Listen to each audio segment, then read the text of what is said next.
Ano ba to? Timo na tayo. Kasi ganito yun, mga guys.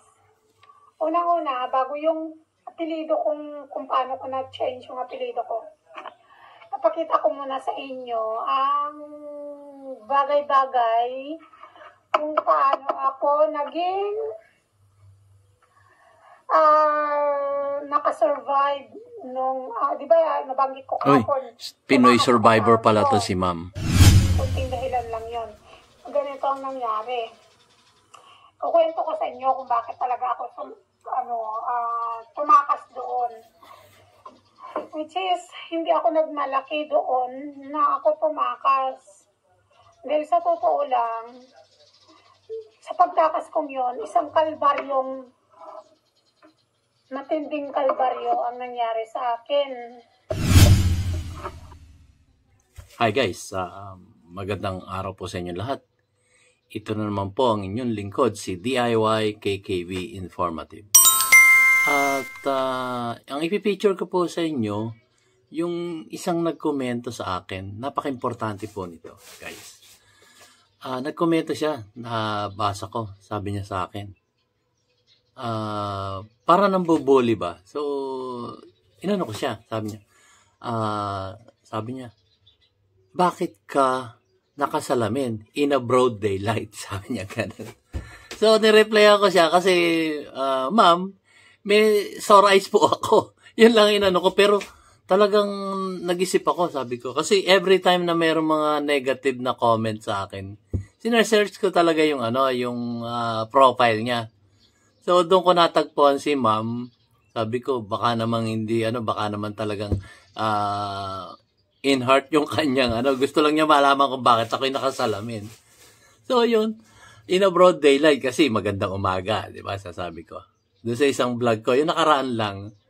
So, ito po si Miss, ang natatandaan ko, Miss Nobi.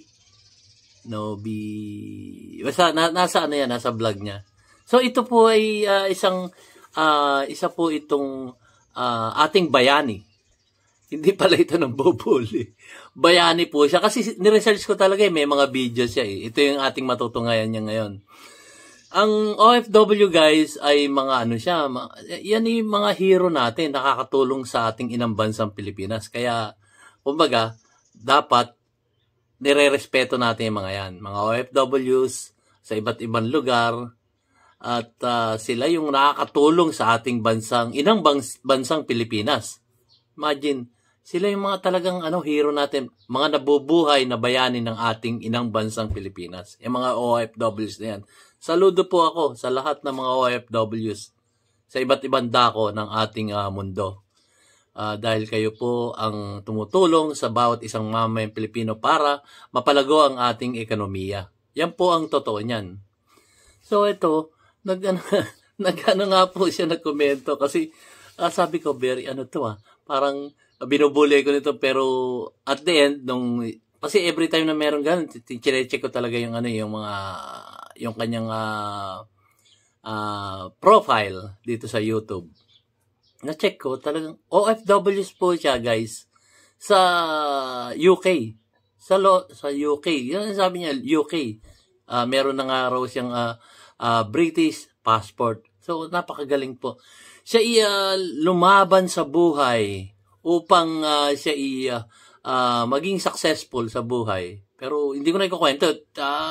Panoorin natin guys, sabay-sabay. Pero kasi to napagkamalan ko, binubuli ko nito. Ako na po hindi nag-aaway talaga pagka ganyan. Nagre-reply ako in a nice and proper way. Hindi ako kahit bulihin nyo ako. Meron nga dyan manong bubuli sa akin. Nire-replyan ko, God bless you. Ganun lang. Pero yung awayin ko kayo sa komento, hindi po mangyayari yan.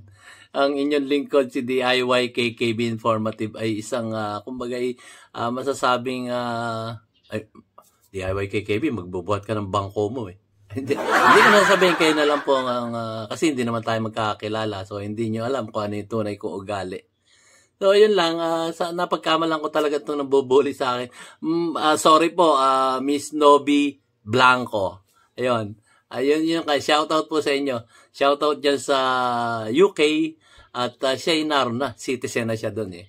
Pero, ang tutunghayan po natin yung buhay niya, masalimuot na buhay, na kumbaga talagang ito inararanasan ng nakararaming OFW natin, na nararanasan nila yung hirap, pagod, tapos kumbaga, tapos malalaman na natin, sabihin, uy, umayaman na yan, nasa UK yan. Hindi po. Dito nyo matutunghayan, guys. Kahit sa Saudi o sa Australia o sa ano pa man bansa yan, na OFW sila, hindi po pare-parehas ang istorya nila. Pero mas nakararami yung baga, nakaranas ng hindi magandang buhay sa iba't ibang bansa dito sa ating mundo.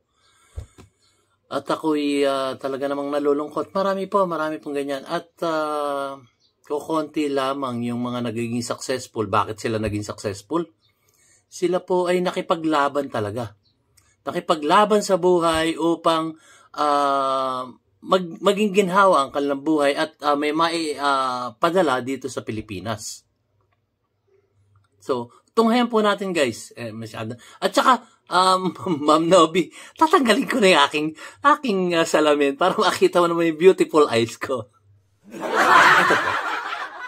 Ayan. Yan ang aking mga mata. Mga mata hindi mata ni Medusa yan. Hindi kayo magiging ano yan. Hindi kayo magiging bato niyan. So, ayan, Miss Nobby sa request mo. Hindi ka naman nag-request pero nagtatanong ka lang. So, ito yung mga mata ko. Maganda ba? So, yun po, guys. Naanuhan ko lang. Pero, nakita ko sa kanyang video, napakabuting tao itong si Miss Nobby Blanco. Yon. So, nakipaglaban siya sa buhay niya para nang sa ganon ay, kumbaga, yung kanyang rights na tinatawag, yung karapatan niya bilang isang tao ay pinaglaban niya sa United Kingdom, sa UK. Yung po ang pagkakabanggit. Pero, tunghayan po natin, guys, to. Very inspirational, very educational, lahat na narito sa kanyang vlog na to. Dangan nga lamang, Miss Nobby, made for kids yung video mo. So, tunghayan po natin, guys. Wala nang patumping-tumpik pa. At maraming salamat po bago tayo magsapol. Ay kapasalamat po ako sa mga ating mga viewers at lalong-lalo sa aking mga subscriber na patuloy na sumusuporta sa inyong abang lingkod, si DIY KKB Informative. So, simulan na po natin, guys. Ito na po.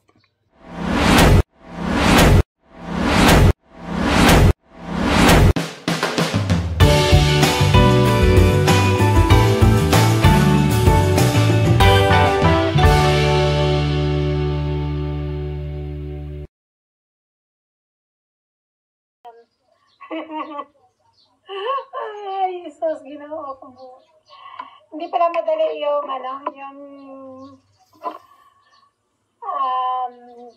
mag-video.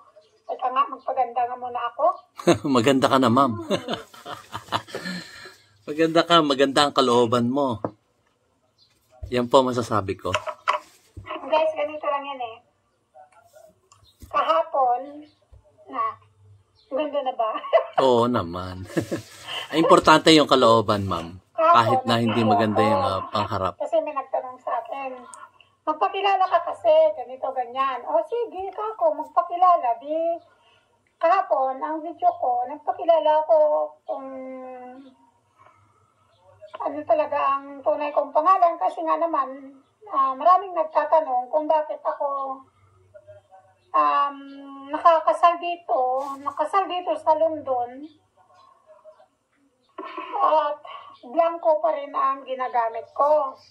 Ayun, Nobby Blanco pala siya. Shout out, Miss Nobby. Kasi muna tayo, ano ba to? Timo na tayo. Kasi ganito yun, mga guys.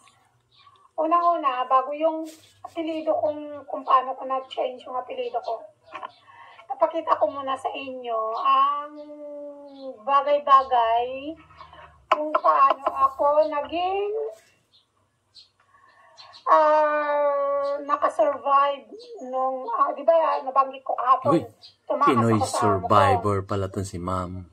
Pinoy survivor. Nang dahil sa konting dahilan yung kahapon eh. Tira, konting dahilan lang yon. Ganito ang nangyari. Kukwento ko sa inyo kung bakit talaga ako tumakas doon. Which is, hindi ako nagmalaki doon na ako tumakas. Dahil sa totoo lang, sa pagtakas kong yon, isang kalbaryong, matinding kalbaryo ang nangyari sa akin. At isa na doon yung nag-struggle talaga ako ng gusto. Na nagutuman ako, homeless ako, wala akong matulugan, wala akong mapuntahan. In short. Ngayon, at wala rin akong kapira-pira dahil 3 buwan pa lang kami nun dito, May, June, July. May kami dumating dito, kasama yung amo ko. May June, July ako tumakas. Mga lapit ng matapos-tapos yung July. Tumakas ako dahil iba ang pangako nila sa akin.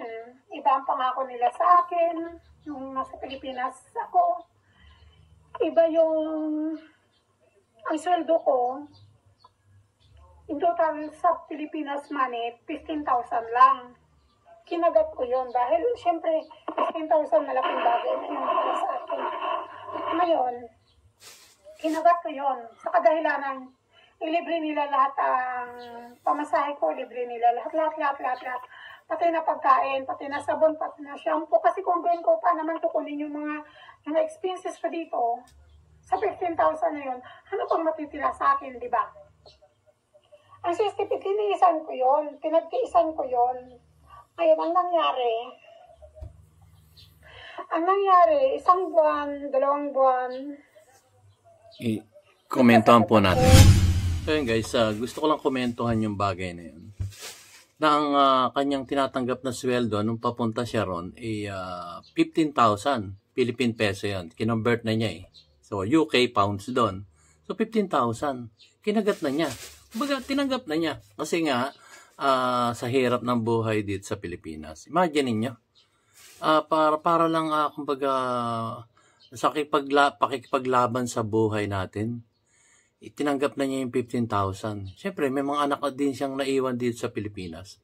So, 15,000, pumunta siya doon kasi tinanggap na rin. Kasi yung pamasahe nga niya, papunta sa United Kingdom, sagot na nung amo niya. Tapos may mga pagkain pa siya. Base sa napanood ko, noodles yung kanyang, yung binigay sa kanya mga pagkain. Daming araw noodles, tapos ang daming sardinas.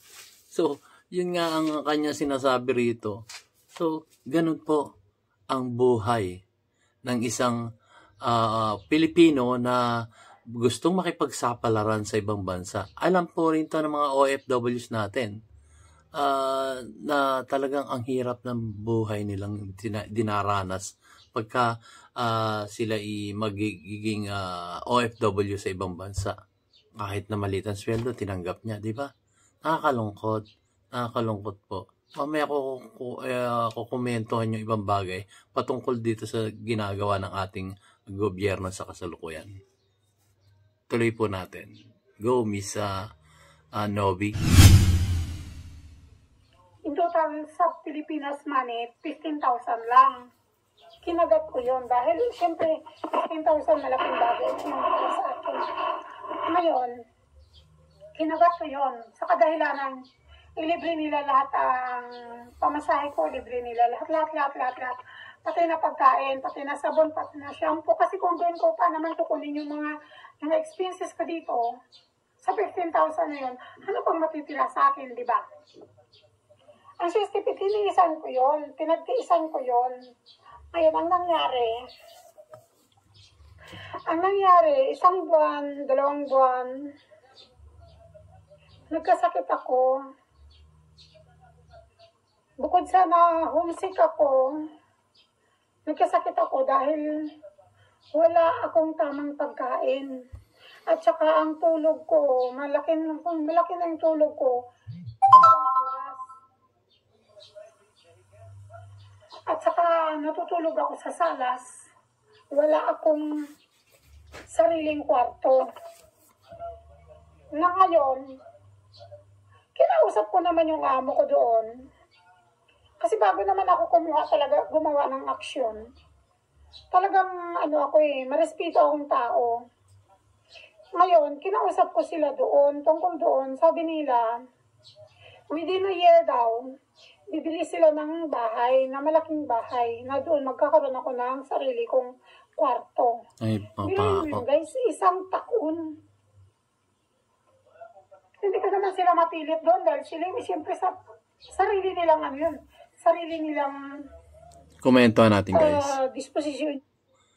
Ayun. Yung pala, pinangakuan si Miss Nobi na magkakaroon siya ng sariling kwarto. Pangako. Parang sa gobyerno natin. Pangako. Yung mga pangako na napapako.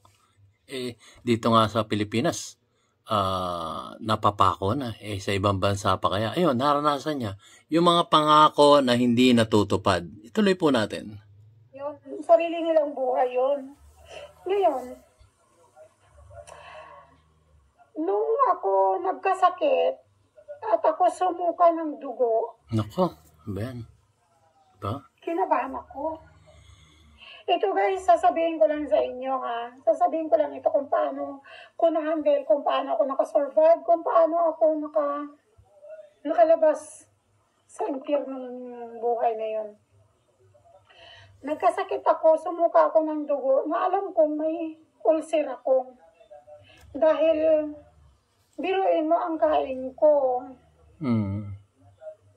Dahil nga, ang mahal dito, kinumpira nila yung lahat ng bilihin sa Pilipinas. Dahil, sila galing Pilipinas din sila. So, alam nila kung anong value ng bilihin dito at doon sa Pilipinas. Ngayon ang nangyari, sa lahat ng sinusubo ko, kinukompare nila sa piso. Yun nga Tiniis ko yun. Hanggang sa doon nga, nagkasakit nga ako. Ang payat ko na. Isang buwan pa lang kami dito. Ang payat ko na. Wala akong cellphone. Ayaw nila akong bilhan ng cellphone. Dahil ayaw nila mag-communicate ako sa isang tao na kakilala ko dito na kapatid ng kaibigan ko sa Pilipinas. Ngayon, sa tuwing magtitext ako doon, pinapahiram sa akin nung amo kong babae ang cellphone niya. So ngayon, alam niya ang number nung taong yun na kinukontak ko. Ngayon ganito, nangyari. Dahil gusto nila malaman lahat ang kilos ko, lahat ng activity ko, lahat gusto nila yun malaman. Gusto nila may record sila doon. Ngayon, parang bumabalik sa isip ko yung trauma.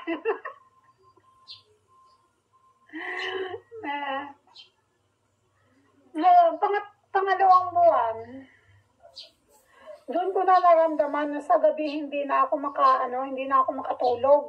Ang hapdi ng tiyan ko, ang hapdi ng lahat ng pakiramdam ko talagang yung lumalala na yung ulcer ko.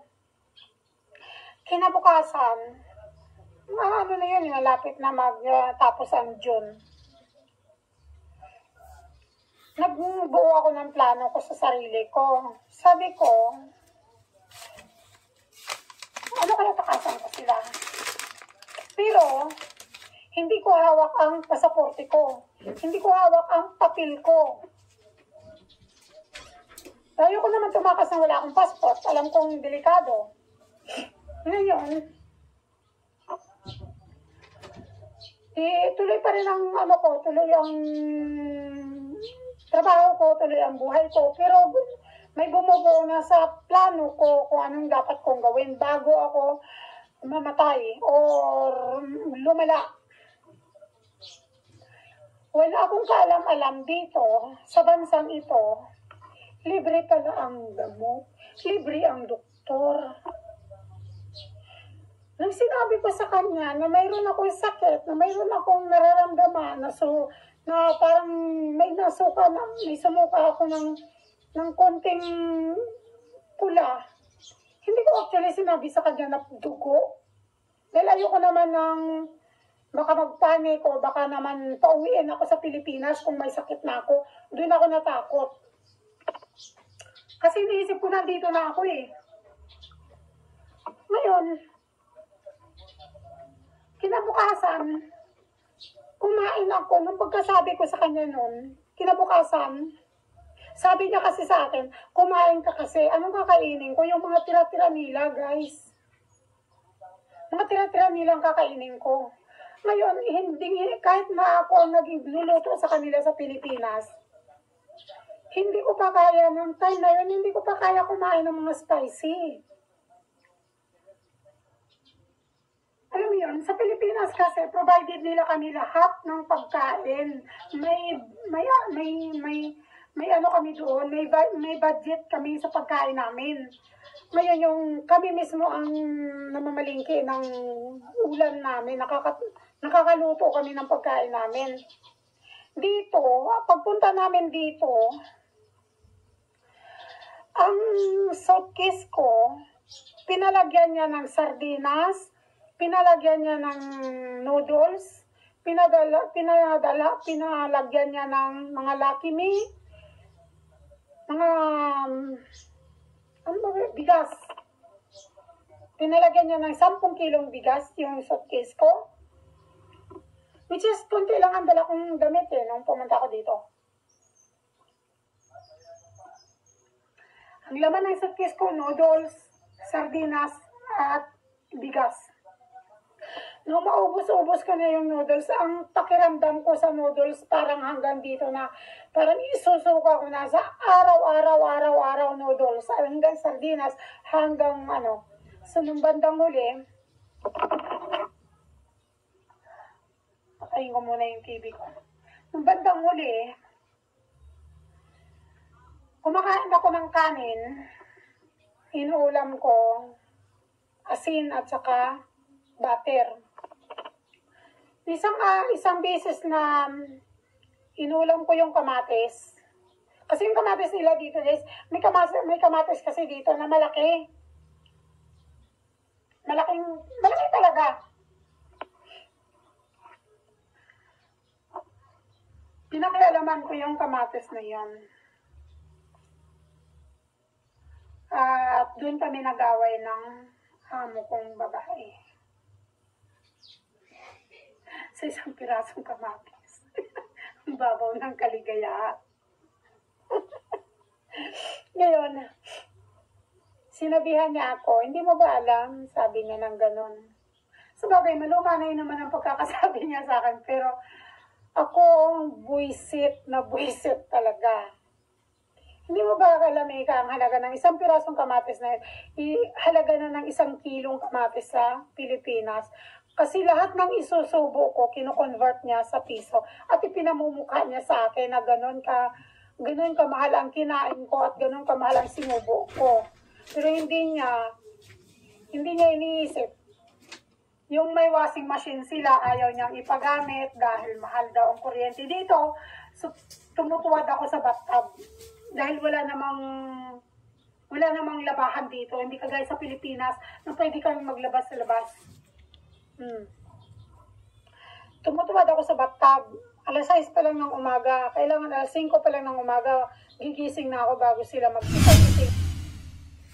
Guys, komentohan ko muna po ng konti yun. So, siya nakipagsapalaran sa ibang bansa bilang OFW.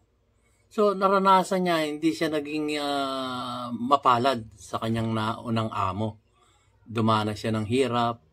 At kumbaga nakipaglaban talaga siya sa agos ng buhay.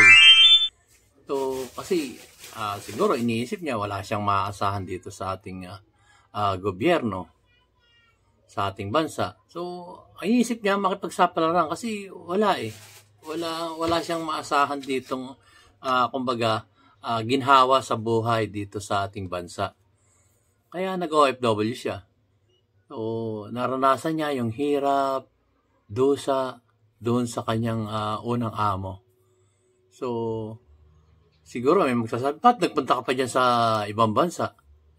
Mag-stay ka na lang dito, komportable ka pa. Hindi yun guys eh. Hindi nga siya naging komportable, kaya siya ay nakikipagsapalaran sa ibang bansa. So, wala siyang maasahan dito sa ating gobyerno. Yung mga, sabihin na natin, mga ayu-ayuda, mali naman yung ayu-ayuda eh. Yung trabaho na may maayos na sweldo ang kailangan ng bawat isang mamamayang Pilipino. Di ba? So, ituloy po natin na komentohan ko lang po ng bahagya.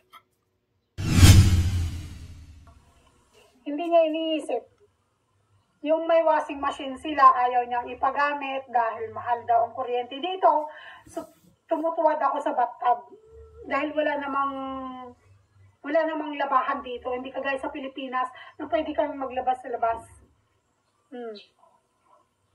Tumutuwad ako sa bathtub. Alas 6 pa lang ng umaga. Kailangan alas 5 pa lang ng umaga. Gigising na ako bago sila magsipag-gisingan. Kailangan nakalaban na ako.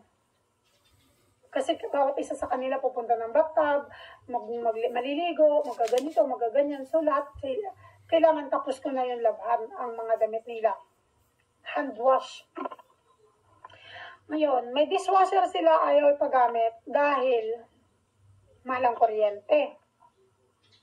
The only thing is na gumagamit ako ng kuryente sa pamamalansya. So, yun. Nung nag-away kami dahil sa kamatis, binuo ko talaga ang plano ko. May araw ka sa akin. So, nagpakabait-bait ako. Sinunod ko lahat ang gusto nila. Mantakin mo, guys. Mantakin mo. Ang kalayuan ng bahay nila, kung may bit-bit kang, kung wala kang bit-bit, kung lakarin mo lang ang bahay nila, papunta sa grocery store is mga 20 minutes or less than that kung mabilis-bilis ka lumakad. Pumupunta kami ng grocery store, hindi kami sumasakay. Dahil wala pa silang sasakyan ng panahon na yun. Dumating kami dito. Nag-shopping siya na hindi ko naman akalain na ako lang pala ang pauwi niyang mag-isa. Ang na-shopping niya, 2 trolley na malaki. So, ilang plastic bag yun, guys. Ilang plastic bag yun. Hindi man lang kumuha ng taxi. Nagmukha akong tanga. Biruin mo, bitbitin ko yung 4 na plastic bag. Ihahatid ko doon sa unahan. Balikan ko yung 4. Ganun din ang gawin hanggang sa nakarating ako doon sa bahay para akong tanga. Nakita ako ng isang Pilipina. Sabi ng Pilipina sa akin, kabayan, ano ba yung ginawa mo? Sabi ko, parusa. Sabi ko sa kanya, parusa ito. Sabi niya, ano ba yan? Saan ka ba umuwi? Sabi ko, doon sa kabilang kanto. Pero sabi ko, hindi ko naman nakalain na iwanan ako ng amo ko. Iwan ko may pupuntahan daw siya. Ako lang daw uuwi. Sabi niya, pambihira naman yung amo mo. Hindi ka man lang pinagtaksi. Kaya nga. O hindi ka man lang muna niya hinatid. Sabi ko, oo nga eh. Doon, pumasok sa isip ng Pilipina, sabi niya, ano bang amo mo? Bang lahi ano? Sabi ko, di, parang, kuha niya na kagad. Kasi sabi niya, sa ganung style ng pagtatrabaho ang akin. Alam niya na kasi may clue na siya dahil sabi niya, dinanas niya rin. May sabi niya ng ganun. Binigyan ako ng Pilipinas. Sabi niya, kabayan, Tip ko lang sa'yo, sabi niya nang ganun. Kasan mo. Iniisip-isip ko naman, sabi ko, saan naman ako pupunta? Saan ako pupunta? Saan ako pupunta? Di naman, ano lang ginawa ko. At isa pa, talagang wala akong kasweldo-sweldo. Ayaw nila akong bigyan ng pera. Ngayon, ang ginawa ko, hindi ko naman nakalain, guys. Ito masaya talaga itong ginawa ko, nakakaloka. Hindi ko akalain na ang telepono pala dito sa UK, ang landline, kapag gumamit ka ng number, kapag dinayal-dial mo yung number, ano pala yun? Nag-charge pala. Naghanap ako ng number sa mga magazine. Ngayon, hindi ko akalain na ang iba palang number na yun, international.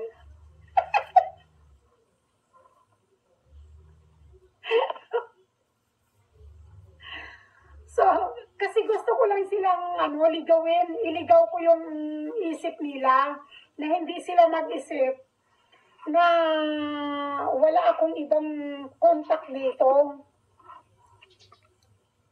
Parang gusto ko lang ipakita sa kanila kasi ang bills nila nakita ko eh. Naka-registered ang bawat number doon sa papel. Sa monthly bills nila, naka-register doon kung saan ka tumawag, kung anong number. So doon, nakakuha ako ng isip, sabi ko, lilituhin ko sila bago ako tumakas. Nag-success naman yung plano ko, guys. Ang talino ko. Pero hindi ko akalain na iniwanan ko sila ng isang damakmak na bills. Ang talino mo talaga, ma'am. Nakakahiya, pero natatawa ko. Ganito. Tumawag ako doon sa kakilala ko. Ngayon ang kakilala ko, hindi niya ako pwede makukop doon. Dahil, hindi ko pa pangalanan. Hindi niya ako makukop doon. Unang-una, dahil may contact, yung number no, nandun sa cellphone ng amo ko. Pangalawa, kilala na siya ng amo ko. So, ang ginawa niya, pinasa niya ako doon sa kaibigan niya. Ngayon, yung kaibigan niya, pinasa din ako sa kaibigan. So, making the long story short, yung isang kaibigan ng kaibigan niya na pinasahan sa akin, mabait naman, awa ng Diyos, napakabait. Kinupot ako. So, hindi naman ako pinabayaan. Pero, nandun pa rin yung alam mo yung komentuhan natin, guys. Komentuhan lang natin. Ayun, guys. So, kung mapapansin nyo, meron ding tumulong sa kanya na kapwa Pilipina doon sa bansang UK. So, ganun naman talaga. Kapwa tayo kabayan natin. So, sino ba naman magtutulungan lalo na sa ibang bansa? Wala tayong ibang maihinga ng tulong kung hindi ang kapwa natin Pilipino. Lalo't nasa ibang bansa tayo. Yun lang ang tanging masasandigan natin. Na, kumbaga, karapat-dapat naman. O sino ba naman magtutulungan, di ba? Tayo rin. Parang dito sa Pilipinas, na bawat isang mamayang Pilipino ay dapat nagtutulungan. Hindi yung bahala ka dyan. Hindi. Dapat bawat isang mamayang Pilipino nagtutulungan. Hindi yung tayo yung nagbubulihan sa isa't isa. Baga, napagkamalan ko nga si ma'am na binubuli ko. Dahil, bakit kinakasalamin ni broad daylight? Ayan. Yan, guys. Kasi malabo na rin ang mata ko. Naka-sunglasses, malabo ang mata ko. Medyo mas nakaka-aninag ako pagka yung salamin ko yung nakasuot, lalo na nakaharap ako sa camera dito sa cellphone ko. Kasi nasisilaw ako ng gusto, baka pumikit na ako pagka hindi ako nagsalamin. So yun, going back, ang tanging makakatulong lang sa ating sarili ang kapwa natin. Ang kapwa natin tao. Mapa Pilipino man yan, mapaibang nasyon pa man yan. Pero dito sa parting to, ang nakakaintindi sa kanya, yung kapwa natin Pilipino. So, yun po. Sana gawin rin natin dito sa ating inang bansang Pilipinas. Yung mga ganitong gawin na magtulungan tayo. Hindi yung, kumbaga, magbabahala ka na lang, bahala ka dyan. Buhay mo yan, buhay mo yan. Hindi pwede. Tayo po ay nasa sa isang, sabihin na natin isang bahay na tuwi-tuwi na lagi tayo nagkikita. Kapwa Pilipino tayo eh. Magmahalan po tayo sa isa't isa. So ituloy po natin yung mapait na karanasan ni Miss Noby Blanco. Hindi naman ako pinabayaan. Pero nandun pa rin yung alam mo yung may mga konting pa rin, may mga konting hindi mo pwedeng sabihin na hindi ka makikisama. Talagang makikisama ka, isang damakmak na makikisama ang gagawin mo. Eh ngayon, yung time na yon, wala akong damit. Ang damit ko lang na bit-bit. Nung tumakas ako, 5 pounds lang ang pera ko. Tapos, ang bit-bit kong damit, plastic bag lang at saka jacket, yung jacket ko. Nagdala ako ng 2 jacket, 3 underwear, 2 bra. Yung may pagpipalitan lang ako. Kasi iniwan ko yung malita ko. At saka biniak ko yung malita ng amo ko kung nasaan yung passport ko. Kasi kinuha ko yung passport ko. Alam ko kung saan nila linagay eh. So wala akong susi. Ginawa ko, biniak ko. Tapos di naghanap sila, nagpanik sila, tinawagan nila yung kaibigan ko. Ngayon, ina-update ako ng kaibigan ko. Ayun na, hinahanap ka na ng amo ko. O bago pala ako tumakas, ito pala nagpaalam ang amo ko. Sabi niya, magsha-shopping kami, sumama ka. Sabi ko, hindi ako pwedeng sumama kasi masakit na masakit ang tiyan ko. Kasi yung time na yon talagang inaano talaga ako, sumusuka ako ng dugo doon eh, yung oras, yung panahon na yon. Sabi ko, hindi ako pwedeng sumama kasi masakit na masakit ang tiyan ko. So, iniwan nila ako sa bahay. Pagkaalis nila, sinabayan ko ng alis. So, pagbalik nila sa bahay nila, pag-uwi nila, wala na ako doon. So, doon na sila tumawag na doon sa kapatid ng kaibigan ko. Tapos, nagsabi naman yun, wala dito. So, balak nilang puntahan yung bahay ng kaibigan ko. Kala, tinatago lang ako doon. So, ngayon, naghanap sila sa akin. Nanganap nila ako sa Ellis Court, sa kung saan. Nanganap nila ako. Ngayon, ang ginawa nila, sabi nila, tinawagan nila yung anak ko sa Pilipinas. Sinabi nilang ipapablatter daw nila ako. Which is, hindi ako natatakot. Hindi ako natatakot ng time na yun. Hindi ko alam kung bakit. Pero sa totoo lamang, hindi ako takot. Yung time na yun, malakas na malakas ang loob kong gawin yun. Kasi naisip ko, once na makaalis ako dyan, pangangatawanan ko na. Dahil pag bumalik ako sa kanila, 2 lang ang mangyayari. Abusuhin nila ako o i-deport nila ako. Pauwi nila ako. Yun lang ang mangyayari doon. Ay, iniisip ko naman, bahala ka na, Lord. Sabi ko, bahala ka na sa akin. Di ngayon. Ayun na nangyari. Di, nung nandun ako sa kaibigan ko. Nandun ako. Ginawa naman nila ako ng paraan, hinanapan nila ako ng makakayod. Nakakayod doon. Tapos, kumakayod ako, nanapan nila ako ng tig-ilang oras, araw-araw. Tapos, 3 beses sa isang linggo yun eh. MW. Monday, Wednesday, at saka Friday. Yung 2 araw na yon, akong gumagawa Monday at saka Wednesday. Ngayon, kasi carer yung kumupkup sa akin. Carer siya ng matanda.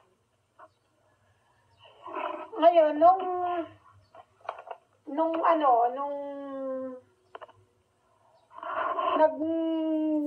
nagtatrabaho siya doon, hindi alam ng amo niya na may kinukop siya doon sa kwarto niya. Sige, kita. Video. Interrupt nila kita. Yung matanda na inaalagaan niya, hindi alam na nandun ako natutulog sa kanya. Ngayon, tinago niya ako sa kwarto niya. Kailangan umalis ako bago magising yung matanda. Kasi bawal nga daw doon. Yun ang sabi niya sa akin, bawal doon. Umaalis ako bago magising yung matanda. Nagkakapilang ako or may tinapay ako. Yun lang ang laman ng tiyan ko. Ito guys, ano ko lang ha, kinukwento ko lang karanasan ko. Hindi ko inaano, hindi ko ito... Hindi ka nagpapaawa. Hindi ako nagmamakaawa or whatever. Tama, okay lang. Ngayon, sa maghapon na yun, inspirational message to sa bawat isa. dahil wala naman akong pera,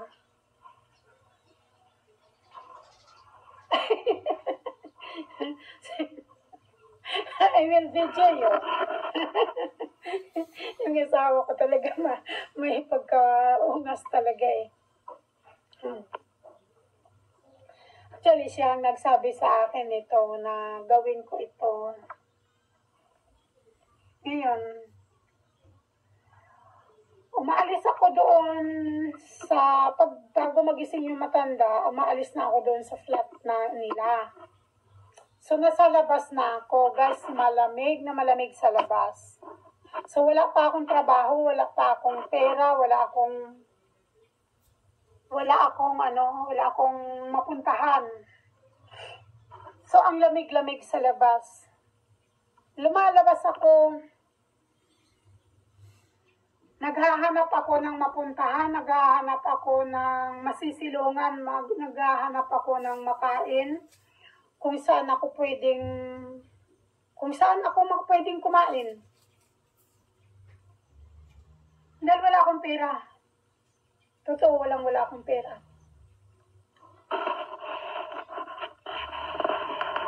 Bumabalik ako doon sa kanya sa gabi. Ang tambayan ko, McDonald's at saka KFC. Kung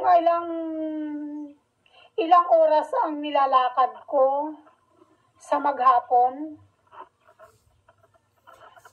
nagbabaka sakali akong may matagpuan akong ibang mga tao na mahingian ko ng tulong, mahingian ko ng trabaho, mahingian ko ng lugar man lang na kahit sabihin pang isang maliit na budiga. Dahil sa bansang ito guys, hindi ka makakatagal sa labas dahil sobrang lamig. Yung time na yon, kararating ko lang dito. Alabiyamakan mo, biruin mo yun, galing ka sa mainit na lugar, na bansa, papasok ka sa malamig na bansa. Kung ano ang impact sa katawan ko yon. Hanggang sa nakakuha yung Pilipinang yun, nakakuha siya ng 3 beses na kayod. Binigay niya sa akin yung 2 araw, tuwang-tuwa na ako doon. Binigay niya sa akin yung tagta 3 oras lang yun Binigay niya sa akin yung 2 araw na yun, so 6 na oras. Ang iniisip ko naman, sabi ko, sapat na rin yun kahit na magbayad pa ako ng pagkain ko sa kanya. Pinakakain niya ako guys, pag nandun ako sa kanya, walang problema doon. Kumakain ako doon pag nandun ako sa kanya. Ang sisti, pag lumabas na ako sa labas, wala na akong makain. Ni tubig, wala akong tubig. Hanggang sa, ginagawa ko yung Monday at saka Ay, Wednesday. message. Siya ang gumagawa ng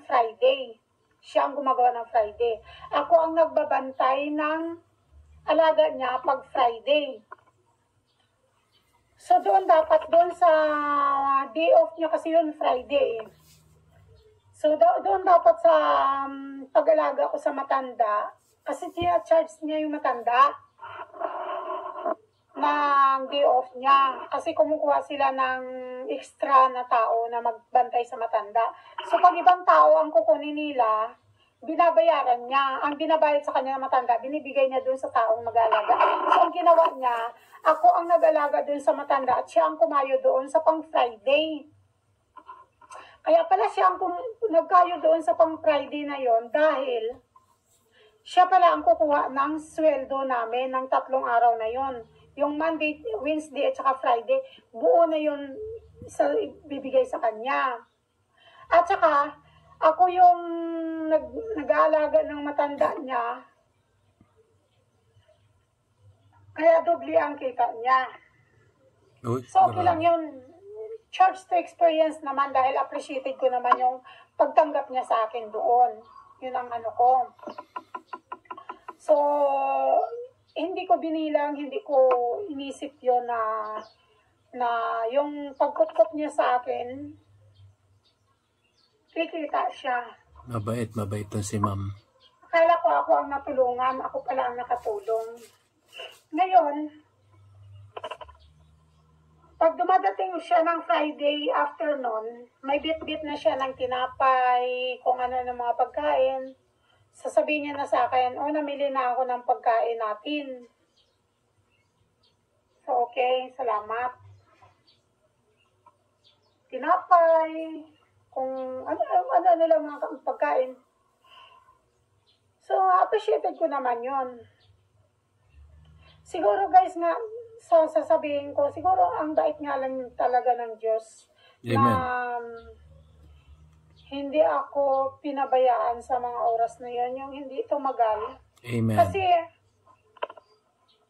isang beses na dumalaw yung anak ng amo niya, yung araw ng Friday yun eh.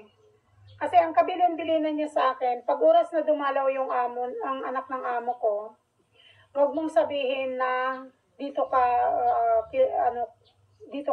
natutulog at sabihin mo reliever kita. Sa nagkataon na dumating yung anak ng amo niya, napakabait naman, sobrang bait ng anak ng amo niya. Matanda na rin. So nakita niya ako na parang payat ako, na parang lito, na parang yung parang alam niya na depressed ako. Alam niya, nararamdaman niya, nakikita niya sa akin eh. So in-interview niya ako, sabi niya, bakit hindi niya sinabi sa akin na mayroon siyang kukunin na ibang reliever? Sabi niya ng ganon. Kasi normally, ang reliever nila doon, pinai-interview sa kanya, sa anak, bago nila tanggapin. Bakit hindi niya sinabi sa akin na kukuha siya ng reliever? Ako sabi ko, nagkunting ako. Kasi sabi ko, kasi madam, nagkiusap lang talaga ako dahil talagang kailangan ko ang trabaho. Sabi ko, yun lang ang palusot ko. Ngayon, nung sinabi ko ng gano'n, na kailangan kong trabaho, o inumpisa na ako ng anak ng amo niya, interviewin. Sabi niya, anong pangalan mo? Ginato, anong ganito, ganon. Ngayon, pinakita ko ang pasaporte ko. Kasi nasa bag ko ang pasaporte ko, nasa plastic bag. Sabi niya ng ganon. May visa ka pala. Sabi niya, may working visa ka pala. Sabi ko, opo. Sabi ko ng ganun. Actually naghahanap talaga ako ng trabaho. Ang sabi naman ng anak ng amo niya, sige, sabi niya, bukas pumunta ka sa akin. Pagpunta ko sa kanya, guys, pinatrabaho niya ako doon ng 3 oras. Praise the Lord. Sa bahay niya. Napakabait. Praise the Lord. Tapos binigyan niya ako ng mga damit. Binigyan niya ako ng sapatos. Binigyan niya ako ng jacket. Ang bait. So, doon na ako parang nahulog yung loob ng anak ng amo niya sa akin. Hindi na gustuhan ng Pilipina. Ngayon, konting nagparinig siya. So, ang ginawa ko, sabi ko, ano ba ito? Nakaka naman. Dapat matuwa. Sabi ko, baka dapat matuwa siya kasi nakakuha ako ng kunting pera. Message na naman. Ano ba yan? Sipin mo guys ang aking sakripisyo. Sa gabi, pag bumabalik ako kasi nasa mataas na building sila eh. Sa gabi, pag umuwi ako, nandun lang ako sa gilid ng kalsada. Kung ano oras niya ako gustong paakyatin, magwawagayway lang yan ng puting towel sa bintana. Grabe. Saka pa ako makakakyat kasi ang dahilan niya, gising pa yung matanda. So, tiniis ko yun sa sobrang lamig,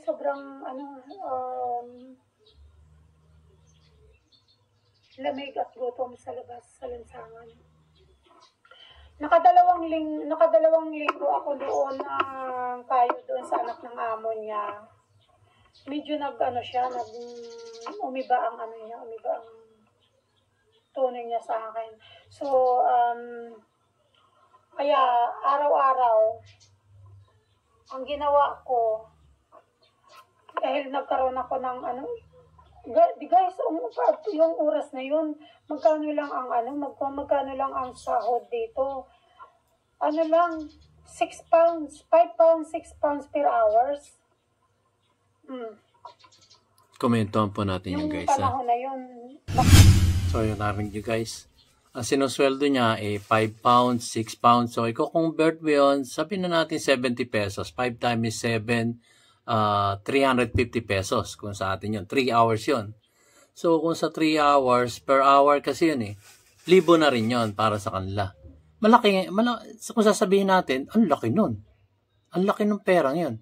Kung dito natin gagastusin sa Pilipinas. Pero hindi sa ibang bansa, sa UK nga niya ginagastos yung 5 pounds na yun per 3 hours. So, kumbaga, mahal pa rin, mura pa rin, maliit pa rin kasi nga, ang gagastusin niya doon, hindi naman peso kundi pounds So, yun nga, nakakalungkot. Talagang totoo yung sinasabi niya na maliit yun. Pero nakikipaglaban siya sa buhay, sa agos ng buhay, para nang sa ganun ay magkaroon siya ng makakain araw-araw.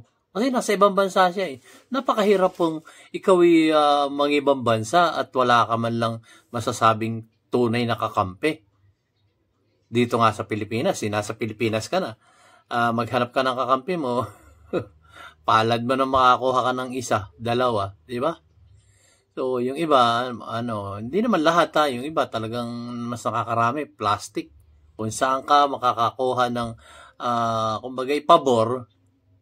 Kung, halimbawa, ikaw, nakahingi sa'yo ng pabor yung mga kaibigan mo, kaibigan ka nila. Pero kung hindi ka na makakakuha hindi na sila nakakakuha ng pabor sa iyo, hindi ka nila kaibigan. Alam niyo po yan, guys. Kaya, nakakalungkot po. Nakakalungkot yung, dito lang sa may halin tulad ko dito sa Pilipinas, nakakalungkot po. Lalo na kung sa ibang bansa pa, mas mahirap. So, kagaya nga dito sa Pilipinas, magsimula na po tayong maging united. Magkaroon na tayo kumbaga, wag na tayo magbati ko sa isa't isa, kundi magmahalan na tayo. Hindi yung alam niyo yan, pagka may kaaway ka, ang damdamin mo ba mapanatag? Hindi po. Kahit ikaw yung nangaaway, mapanatag po ba loob nyo? Later on, mapag-iisip nyo, masigip sa dibdib pagka ikaw may kaaway. Diba? Mas maganda yung wala kang kaaway, mas maganda yung lahat yung kakampi na hindi man tayo magkakaparehas ng pananaw sa buhay, tayo pa rin po isang tao na dapat maintindihan ang bawat isa. Intindihin po natin yung bawat isa dito sa ating bansa. So ituloy po natin. Ako'y mapapaluha na nga ako sa kanyang inilalahad sa kanyang YouTube channel. Ito po ang YouTube channel niya is London Channel. So isasuggest ko nga sa kanya, Ma'am, baka po pwedeng hindi na London Channel yung palitan mo na yung pangalan mo. Gawin mo ng Pinay Survivor. Diba? Ang ganda. Mas maganda yan, Miss Novi. Pinay Survivor. Kasi survivor ka dyan sa bansang UK na iyong kinabibilangan ngayon. Kasi yung na siya, British British citizen na eh. Ayon sa pagkakabanggit niya po.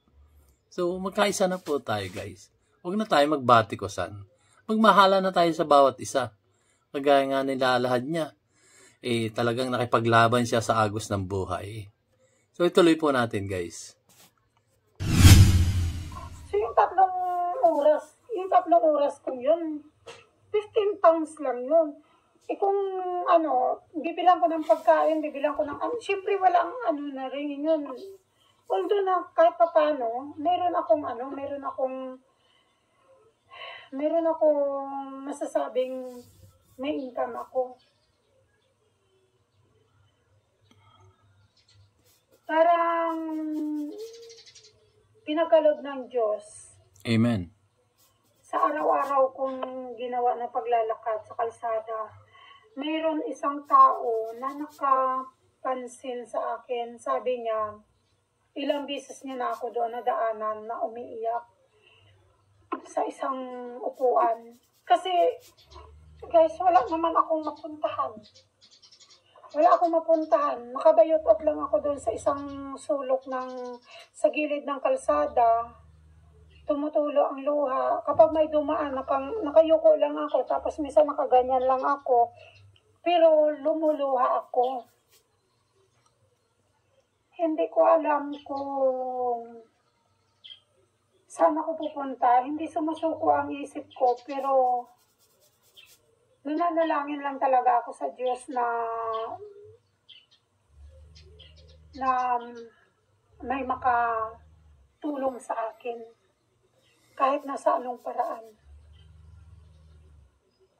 Ngayon, may dumaan na may isang tao na Muslim siya actually. Lalaki. Bata pa. At saka tuwing lalabas ako doon sa kaibigan ko, bit-bit ko yung plastic bag ko. Ang laman ng plastic bag ko, yung dokumento ko at pasaporte ko.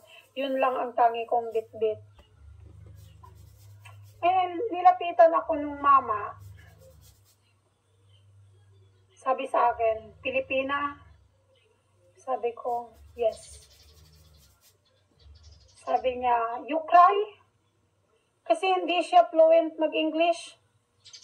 You cry? Sabi niya ng ganon. Sagot ko, yes. Sabi niya, why? Sabi niya, why? Are you hungry? Hindi ko masabi. Sabi niya, what can I do for you? You need help?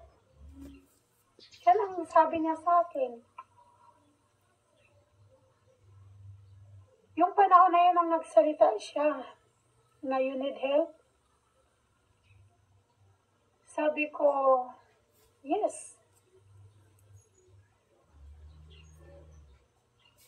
Sabi niya, okay. Sabi niya, where do you live? Sabi niya sa akin. Sabi ko, I live my friends. Sabi ko, where? Sabi niya, where? Sabi ko, far away. Sabi ko ng ganon. Sabi niya, far away? Sabi ko, yes. So, ginawa ko, nung habang siguro naisip niya na hindi niya ako makonvince at mag-iisip pa rin na matatakot ako sa kanya, nung nagsimula na akong maglakad, sabi ko, I'm going to my friend's house now, sabi ko. Actually, yung oras na yun, mga bandang alas 4. So, naglakad ako. So, mahaba ang nilakad ko, mahigit 1 oras at kalahati bago makarating doon sa lugar kung saan yung kaibigan ko.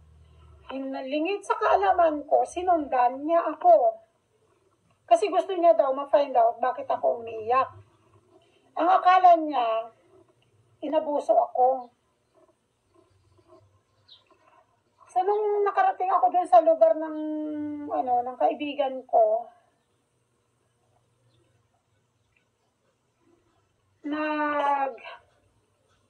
naghintay pa ako doon ng napakahabang oras. Alas 6 na ako nakarating doon ang hapon.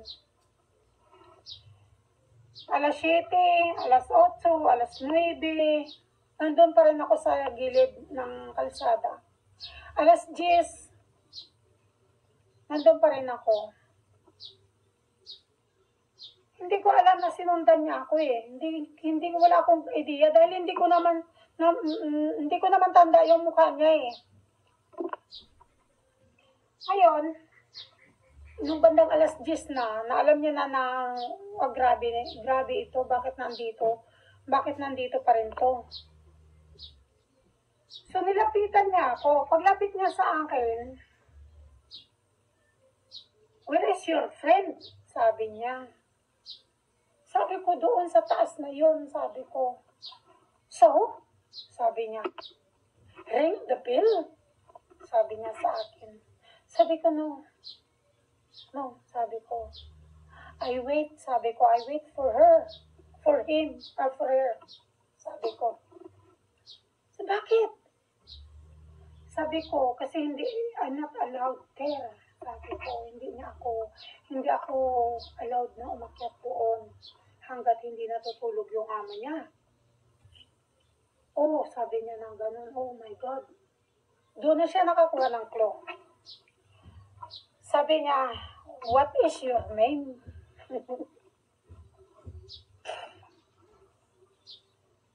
Guys, hindi ako gumamit ng tunay kong pangalan nung tumakas ako sa amo ko. Ang ginamit kong palayaw, Nancy. Sabi ko, I'm Nancy. Okay, sabi niya ng ganun. Sabi niya sa akin, you really need my help. Sabi niya, you really need my help. Sabi ko, I don't know you. Sabi ko, no scared. Sabi niya, no scared. Sabi niya, come with me. Guys, nung oras na yon, hindi ko alam kung papatayin niya ako, hindi ko alam kung saan niya ako dadalhin, pero believe me or not, spirit ako. Sumama ako sa kanya. Come with me, sabi niya. Hindi ko alam kung rapin niya ako, hindi ko alam kung ano nang gagawin niya sa akin. So, making the long story short again, sumama ako sa kanya. Sumakay kami ng bus. Pumunta doon sa flat niya. Tamang-tama naman, mga mag-alas 11 na ng gabi. Ramdam ko na talaga yung gutom. Nanginginig ako. As in, nanginginig ako. Lumuluha ako na nanginginig ako. Natatakot ako na parang umuuga ng katawan ko. Yung umagano na talagang katawan ko. Mahawak ako ng kahit na anong bagay. Gumaganyan-ganyan na yung ano ko, yung tinimplahan niya ako ng tsaa.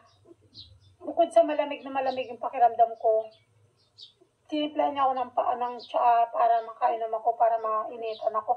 Siya lang nag-iisa doon sa flat niya. Ang nasa utak ko noon, wala na. Talagang maririp na ako dito. Ang alam ko, maririp na talaga ako. Yun ang ano ko.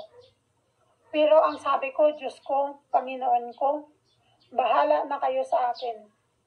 Guys, ito hindi alam ng mga kapatid ko. Walang nakakaalam sa istorya ko, maliban na lang sa anak ko.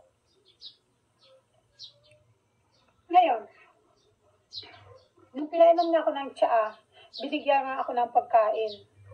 Binigyan niya ako ng tinapay, pinalamanan niya. Kumain ako ng kumain, guys. Dahil sa nanginginig ako sa gutom, kumain ako ng kumain.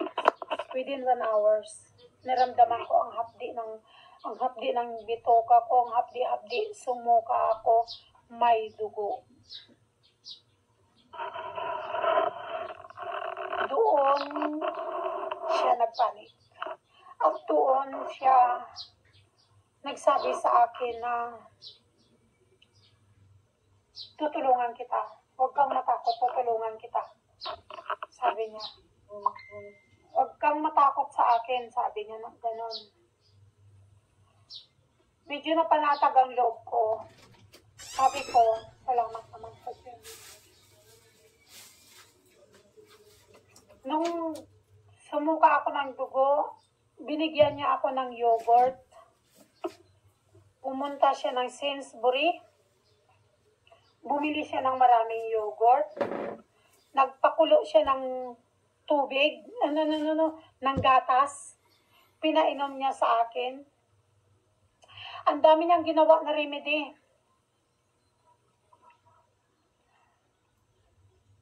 Hanggang sa medyo kumalma ang ang sakit ng tiyan ko. Kinabukasan, sabi niya sa akin, dadalhin kita sa hospital. Sabi ko, no.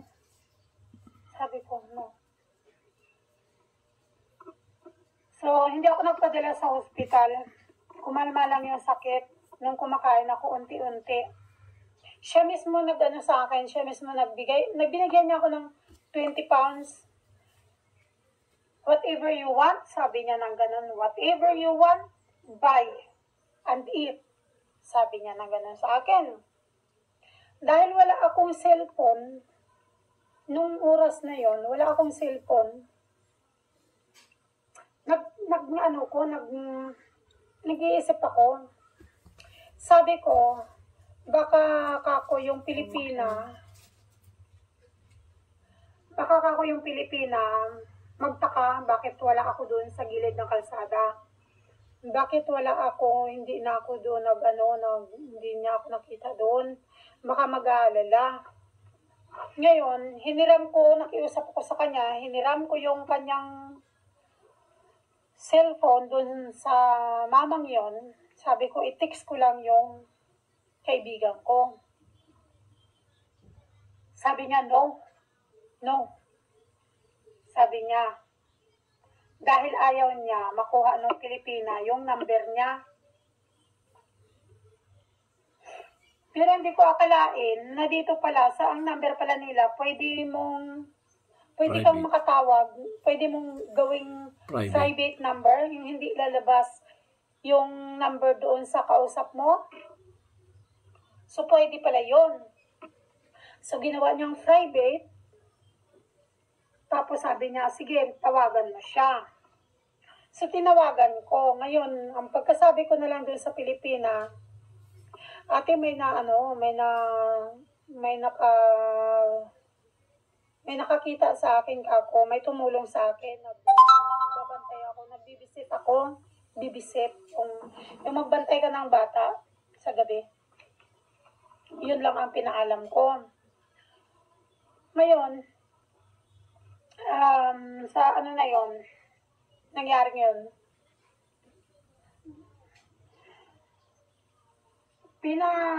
Pina-stay ako doon ng mama sa bahay niya. Kinabukasan, umalis siya, pumasok siya. Ako lang naiwan doon. Ang ginawa ko guys, habang wala siya, pagkagising ko kinabukasan, ang bahay niya ang dumi-dumi. Dahil lalaki eh. So, ang ginawa ko, nilinis ko ng lininis yung bahay niya. Pagkalinis ko ng pagkalinis, nung malinis na, saka ko iniwan. Nung hapon na. Wala pa siya. Iniwanan ko na kasi yung bahay niya, pag sinara mo, automatic na yun, naglalak eh. So, iniisip pala niya na mag-stay ako doon sa kanya.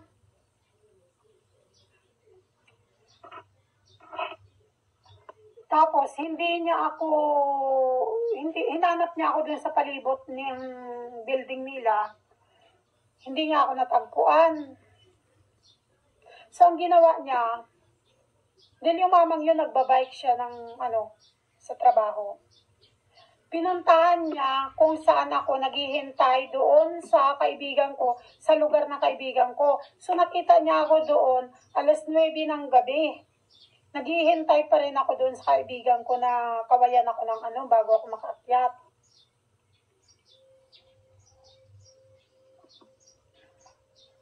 Sabi niya sa akin, bakit ka umalis ng bahay? Sabi niya. Sabi ko kasi natatakot ako. Sabi niya, don't scared. Promise, sabi niya. Ganun pa, promise. I will help you, sabi niya sa akin. Dahil yung isang gabing tinulog ko doon, which is wala namang nangyari sa akin. Pinatulog niya ako, ginamot niya ako, pinakain niya ako. Parang sabi ko, Ngayon, sinabi ko sa kanya, seriously? Sabi ko, seryoso ka? Oo, sabi niya. Wala akong pamilya dito, sabi niya. I'm alone, sabi niya. Binisip ko na, sabi ko, sige, sabi ko ng ganun. Di kinuha ko yung natitira kong damit doon sa Pilipina. Sige kako, punta ko doon sa iyo. Which is nakita niya, ang damit ko, 2 t-shirt, 2 jacket, 2 pantalon, at saka yung binigay ng anak ng amo ng Pilipina. Sabi niya sa akin, sinabi ko na sa kanya na nag-run away ako sa amo ko. Doon siya nahabag sa akin. Believe me guys, yung taong yun, kinabukasan, katok sa mga lahat ng mga bahay-bahay, naghanap sa akin ng trabaho. Ang pagkakatok pa, nak-nak. Do you need helper? Do you need housekeeper? I have a friend.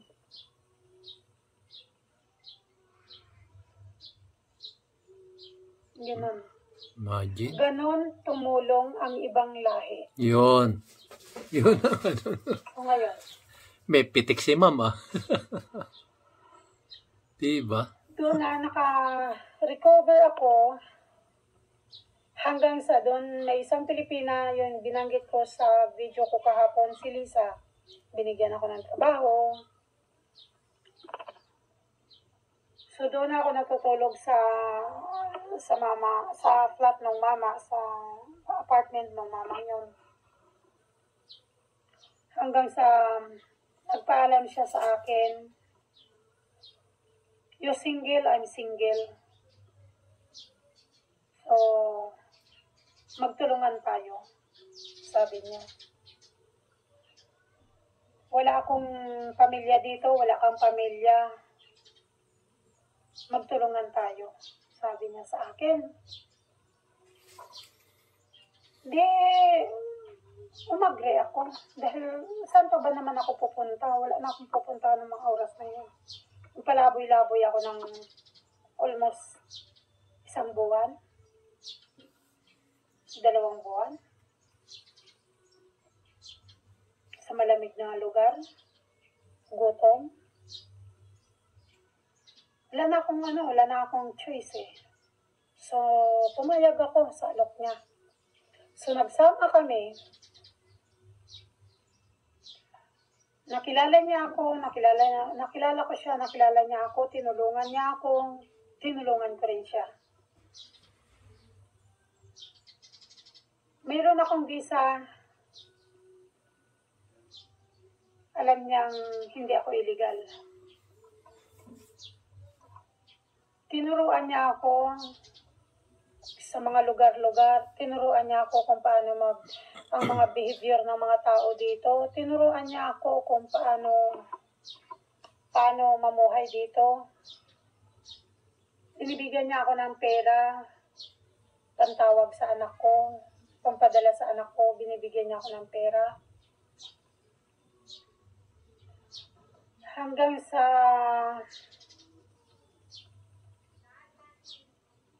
nakasurvive kami, nakaabot kami ng Yan, ang Pinay Survivor. Pinay Survivor. Ngayon, ito. Siya ang nag-down ng bahay ko sa Pilipinas. Siya ang tumulong. Tinulungan niya rin ako kung paano ko nakuha ang anak ko. Tinulungan niya rin ako doon.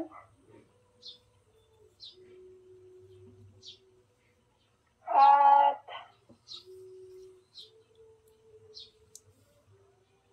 abang na itulong sa akin nun. Marami siya na itulong sa akin. Ngayon, habang nagre-renew ako ng papel ko, tinulungan niya ako. Kaya isang chapter yun ng buhay ko dito sa London. Ngayon, sa pakikipaglaban ko sa aking, nung nandito na yung anak ko, sa pakikipaglaban ko sa aking situation, sa aking status dito, pagdating ng anak ko dito, 6 na buwan lang siyang may visa eh. So, ayan guys, putulin muna natin dito. Medyo mahaba-haba na guys. So, yung second chapter nito, ipopost ko na rin sa inyo. So, ito, i-end ko muna dito ang aking vlog. At itutuloy ko po ito ng part 2 kasi maganda yung kanyang part 2 na yung narito na yung paano siya naging successful na sa kanyang pakikipaglaban sa agos ng buhay. At yun po, natunghayan nyo yung ating kababayan na OFWs na nakipaglaban sa agos ng buhay patungkol dun sa kanyang pagpunta sa ibang bansa. Dahil nga, bakit siya pupunta ng ibang bansa para makipagsapalaran? Pwede naman dito sa Pilipinas, di ba ba? Sinasabi nila yon. Pero hindi.